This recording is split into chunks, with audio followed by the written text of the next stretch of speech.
بسم اللہ الرحمن الرحیم۔ تو میرے محترم سننے والوں، سب سے زیادہ جو خطرناک گناہوں کا سبب عضو بدن ہے وہ ہے زبان۔ زبان سے بہت گناہ صادر ہوتے ہیں۔ زبان کے بارے میں 5 تہذیب اور آداب اللہ نے قرآن میں بیان کیے۔ فرمایا قولا لینا، قولا کریما، قولا بلیغا، قولا میسورا، ما لا تقولون لما تقولون ما لا تفعلون۔ یہ 5 چیزیں پورے قرآن میں بولنے سے متعلق اللہ نے 5 ادب بتائے ہیں۔ بس یہ سن لیجئے، پھر میں مسائل پڑھوں گا۔ جی، اللہ نے 5 ادب بتائے ہیں کہ بولو تو کیسا بولو۔ ایک کہا بلیغ بولو، بلیغ تمہاری بات پہنچے۔ ارے بھائی گھنٹے سے بول رہے تھے، ایک لفظ بھی سمجھ میں آیا؟ یہ نہیں ہونا چاہیے۔ بلیغ ہو، بات پہنچ رہی ہو، بات سمجھانے کا ڈھنگ آتا ہو، بات پہنچانے کا ڈھنگ آتا ہو۔ قول بلیغ، جی خشک گفتگو ہے، درسی گفتگو ہے، درس اخلاق شروع ہوا ہے، مدرسے والی گفتگو ہو رہی ہے، تو ایسی خاموشی سے آپ بیٹھیں گے، ایک سلوات ہدیہ کر دینا۔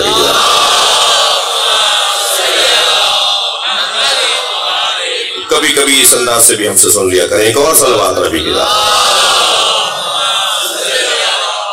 آپ کا ممنون ہوں، آپ کا ممنون احسان ہوں کہ آپ توجہ سے سن رہے ہیں۔ قولا بلیغا، قرآن کہہ رہا ہے بلیغ بات کرو، پہنچے تمہاری بات۔ وما علینا الا البلاغ، ہمارا کام پہنچانا تھا۔ بات پہنچے تو صحیح، بات ذہن میں جائے تو صحیح، سننے والا سمجھے، بات کو محسوس کرے کہ یہاں یہ کہہ رہے تھے۔ یہ نہ ہو کہ 2 باتیں سمجھ میں آئیں، 6 باتیں سمجھ۔ قول بلیغ، قول لین، اتنا میٹھا دھیما پیارا لہجہ ہونا چاہیے کہ الفاظ سننے کے بعد سامنے والے کا دل آمادہ ہو جائے کہ اب تو یہی کرنا ہے جو یہ کہہ رہے تھے۔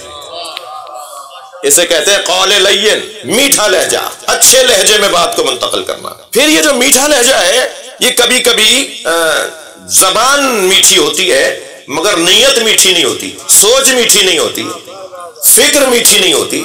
تو پھر قرآن نے ایک اور جگہ قولا کریما، جب بولو میٹھا تو دل سے بولو، کریمانہ تمہارا لہجہ ہونا چاہیے، تمہارے دل و دماغ سے بات اٹھے، تمہارے من سے بات نکلے، ظاہری طور پر تمہاری زبان کی گردش اور چرخش نہ ہو۔ اسے قول کریم کہا گیا ہے۔ چوتھی چیز قولن میسورا، بلیغ بولے، لین بولے، کریم بولے، میسور آسان بولو۔ مشکل کیوں بول رہے تھے؟ ایک بات تم ایسے کہہ سکتے تھے، تم نے اتنا گھما کے کیوں کی ہے؟ قول میسور، آسان بات کرو۔ اور 5ویں صفت بولنے کے حوالے سے کہا گیا کہ لما تقولون ما لا تفعلون، وہ بولتے ہی کیوں ہو جس پہ خود عمل نہیں کرتے؟ تو بات بھی کرو تو وہ بات کرو جس پہ خود عمل کر رہے ہو۔ صلوات پڑھ لیں محمد والے، اور بلند صلوات ہدیہ کر دیں۔ میرے بھائی اسد جہاں تشریف لے آئے ہیں، قول بلیغ، سید رضی نے نہج البلاغہ کا نام نہج الدین کیوں نہیں رکھا؟ بھائی گردن ہلا دیجئے، بڑی عنایت ہوگی۔ سید رضی نے نہج البلاغہ کا نام نہج الاسلام کیوں نہیں رکھا؟ نہج القرآن کیوں نہیں رکھا؟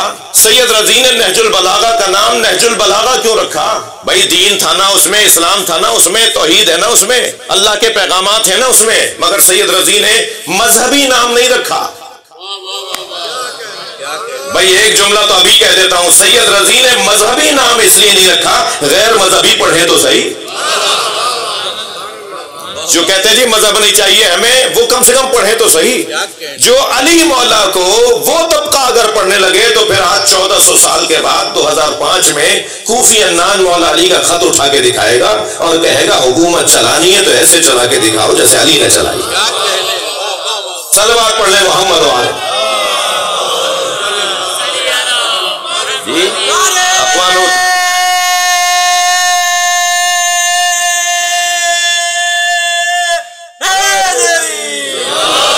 اقوام متحدہ کے سیکرٹری جنرل کوفی عنان 2005 میں، میرے پاس وہ کٹنگ، وہ ریکارڈ موجود ہے، انہوں نے پوری دنیا سے مقالے طلب کیے تھے کہ بہترین نظام حکومت کیسا ہو سکتا ہے، اس کے اصول لکھ کر دو۔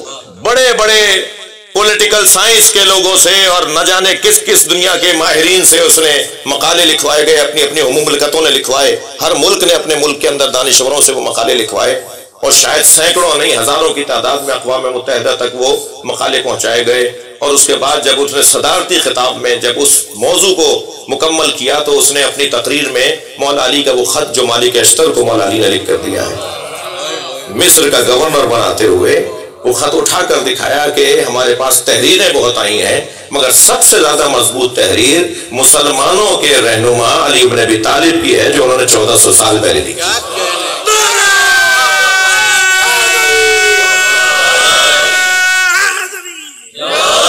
سید رضی نے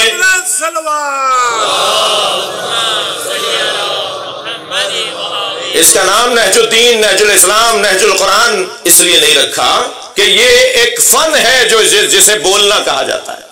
بولنا ایک فن ہے کہ ایسا بولو کہ سامنے والے پر اثر کرو، اور وہ بولو جو حقیقت ہو، اور وہ بولو جو سامنے والا مان لے، اور وہ بولو جو اس کی نفسیات اور فطریات سے جڑا ہوا ہو۔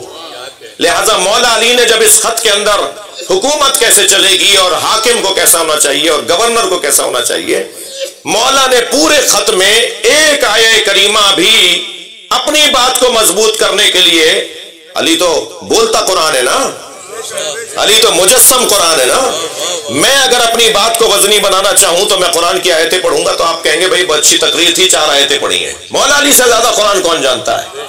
لیکن علی بن ابی طالب نے پورے خط کے اندر A4 سائز میں اتاریں گے تو 4 صفحوں سے زیادہ خط بنے گا، یہ 4 صفحوں سے زیادہ کا خط ہے مولا کا جی، اور 15 کے فونٹ پہ اگر لکھیں گے تو 4 صفحوں سے زیادہ کا مولا علی کا خط ہے۔ اس پورے خط میں مولا علی نے کسی قرآن کی ایک آیت سے لے کر نہیں آئے، کوئی حدیث لے کر نہیں آئے مولا علی۔ میں تو حدیثیں سنا رہا ہوں تو آپ کو اچھا لگ رہا ہے، اور ہم خطیبوں کی بات میں وزن بڑھ جاتا ہے جب ہم حدیث سنا دیتے ہیں۔ علی سے زیادہ نبی کو کون جانتا ہے؟ لیکن ایک حدیث ایک آیت نہیں لے کر آئے، کیوں؟ تبھی تو آج 1400 سال کے بعد کوفی عنان کہتا ہے ایسا لکھ کے دکھاؤ، ورنہ وہ کہتا ہے مسلمانوں کے لیے لکھا ہے۔ راجیو گاندھی ہندوستان میں چھپا رہے ہیں، جنرل جہانداد خان سندھ کے اندر پاکستان میں چھپوا رہے ہیں اس خط کو، بڑے بڑے افسروں کو وہ خط دیا جاتا ہے اور دیا گیا ہے اور پڑھا ہے، شخصیات بھی یہاں اس بات کی گواہ موجود ہیں۔ کیوں؟ ورنہ اگر مولا علی ہندو نہیں پڑھتا اسے، عیسائی نہ پڑھتا اسے، یہودی کیوں ہاتھ لگاتا اسے؟ اس لیے کہ تو مسلمانوں کے رہنما نے مسلمانوں کے لیے لکھا ہے کہ اسلامی حکومت کیسی ہونی چاہیے۔ علی نے فرمایا حاکم کو مسلمان ہونا چاہیے، رعیت تو مسلم غیر مسلم دونوں ہوتے ہیں، حاکم کو ایسا ہونا چاہیے۔ لہذا مملکت میں آپ کے ہر مسلک مکتب دین دھرم کے لوگ رہتے ہیں، حکمران کا کوئی مذہب نہیں ہوتا، اسے اپنے مذہب پر عمل کرنا ہے تو اس کی ذاتی زندگی ہے، لیکن جب وہ کرسی پر آ کر بیٹھے گا تو شہری اس کے نزدیک برابر کا ہے، وہ جو اس جیسا کلمہ پڑھتا ہے اور وہ جو اس جیسا کلمہ نہیں پڑھتا۔